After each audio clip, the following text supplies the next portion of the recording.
मैं एक विधवा महिला हूँ। मेरे शरीर की बेचैनी दिन ब दिन बढ़ती जा रही थी। एक बार मेरी ननंद का पति किसी काम से मेरे घर आया था। उसने मुझे ऐसा क्रिकेट मैच खेला जिसे मैं कभी भूल नहीं सकती। हेलो दोस्तों, मेरा नाम रागिनी ठाकुर है। मैं 35 साल की हूँ, अहमदाबाद की रहने वाली हूँ। यहाँ मैं अकेली रहती हूँ। मेरे 10 बच्चे हैं और दोनों नैनीताल में पढ़ते हैं और वहाँ हॉस्टल में रहते हैं। मेरे पति की देहांत को 5 साल बीत चुके हैं। मेरे पति का एक बिजनेस था जिसे अब मेरा भाई देखता है। पति के जानने के बाद मैं बिल्कुल अकेली हो गई थी, पर वक्त के साथ मैंने जीना सीख लिया। लेकिन मेरे शरीर की बेचैनी दिन ब दिन बढ़ती जा रही थी। पहले काम बच्चों की देखभाल में इतना व्यस्त हो गई थी कि कभी अपने अकेलेपन पर ध्यान नहीं दिया। इस वजह से पति के मरने के 5 साल बाद तक मैंने कभी प्यार ही नहीं किया। फिर वह दिन आया जब मुझे प्यार मिला, और ऐसा मिला जो शायद जिंदगी में कभी ना मिला। बात सर्दियों की है। मेरी नंद जो दिल्ली में रहती है, उसका मेरे पास कॉल आया। उसने बात बात में मुझे बताया कि उसका पति नितिन को अहमदाबाद आना चाहता है किसी काम से, तो वह 2 दिन मेरे यहाँ ही रहेगा। अमर का दिल्ली में अपना जिम है और वह यहाँ अहमदाबाद में एक जिम खोलना चाहता है। इस कारण से उसकी कुछ इन्वेस्टर के साथ मीटिंग है। मेरी नंद मेरे पति से छोटी है। नितिन की उम्र 31 साल की है। एक हफ्ते बाद वह दिन आ गया जब नितिन को अहमदाबाद आना था। मैंने एयरपोर्ट पर गाड़ी भेज दी। अहमदाबाद आने के बाद अमर ने मुझे कॉल की और बोला कि वो शाम को घर आएगा। अभी वो एयरपोर्ट से सीधा मीटिंग के लिए जा रहा है। मैंने भी अपने ड्राइवर से बोल दिया कि वह पूरा दिन नितिन के साथ रहे ताकि उसे आने जाने में कोई परेशानी ना हो। नितिन शाम के 7 बजे तक घर वापस आए। जैसे ही वह गाड़ी से उतरा, मैं तो उसे देखते ही रह गई। देखा तो मैंने नितिन को बहुत दूर था, पर शायद इस बार मेरी नज़र ही दूसरी ही थी। वह 5 फुट लंबा भरी हुई बॉडी, जो भी लड़की उसे देख ले तो उसकी दीवानी हो जाएगी। मेरा भी हाल कुछ वैसा ही हो गया था, लेकिन मैंने अपने ऊपर कंट्रोल किया। फिर नितिन मेरे पास आया, मुझे नमस्ते किया और हमने प्यार से एक दूसरे को गले लगाकर स्वागत किया। मैंने नितिन को आते नाश्ता करवाया और फिर उससे बोला कि वह फ्रेश हो जाए। करीब आधे घंटे बाद नितिन कमरे से बाहर आया तो वह शॉर्ट्स में था। हम दोनों थोड़ी देर बैठे और बात करी। एक दूसरे से उसने बताया कैसे उसकी मीटिंग सफल रही और कल भी उसे जाना है। वहां मैं भी अपनी नंद पायल की खबर ली। उससे हम दोनों 3 साल बाद मिल रहे थे, तो बातों बातों में वक्त कब बीत गया पता ही नहीं चला। मैं नौकर को बोलकर डिनर लगवा दिया और फिर हम दोनों ने डिनर किया। डिनर के बाद नितिन अपन एक कमरे में चला गया और मैं अपने काम में व्यस्त हो गई। करीब 11 बजे नौकर भाई चले गए। अब घर में नितिन और मैं अकेले थे।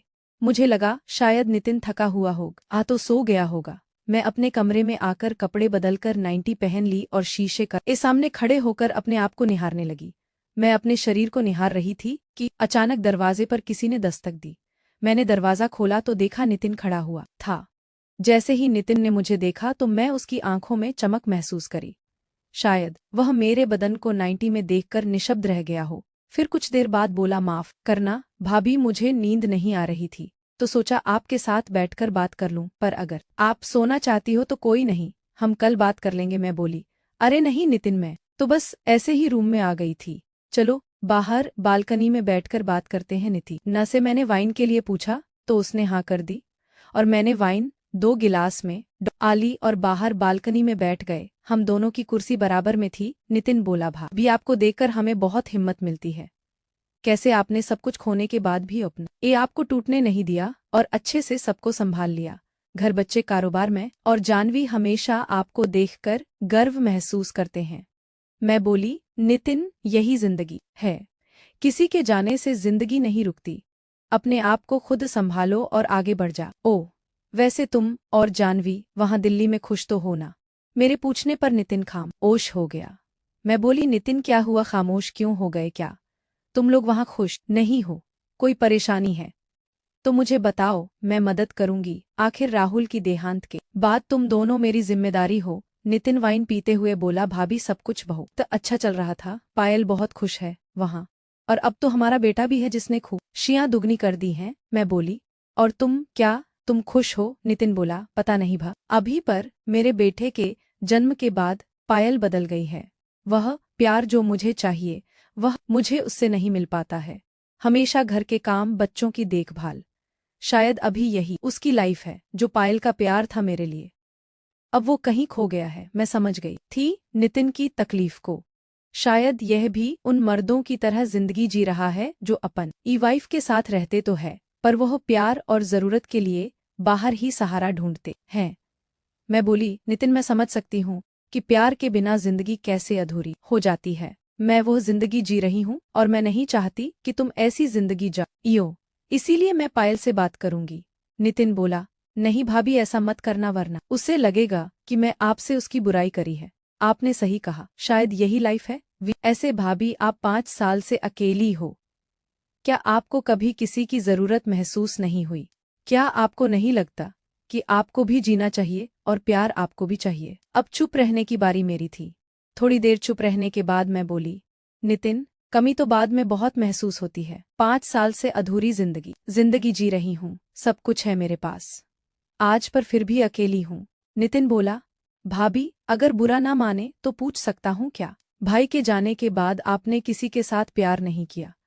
मैं बोली, नहीं नितिन, समाज और जिम्मेदारी के डर से कभी हिम्मत ही नहीं पड़ी।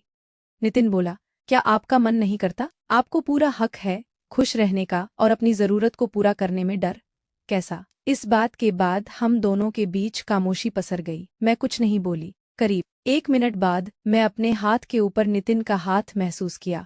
मैंने कोई प्रतिक्रिया नहीं दी।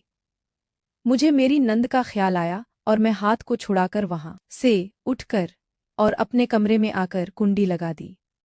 मेरे धड़कन बहुत तेज चल रही थी। कुछ देर बाद दरवाजे पर दस्तक हुई।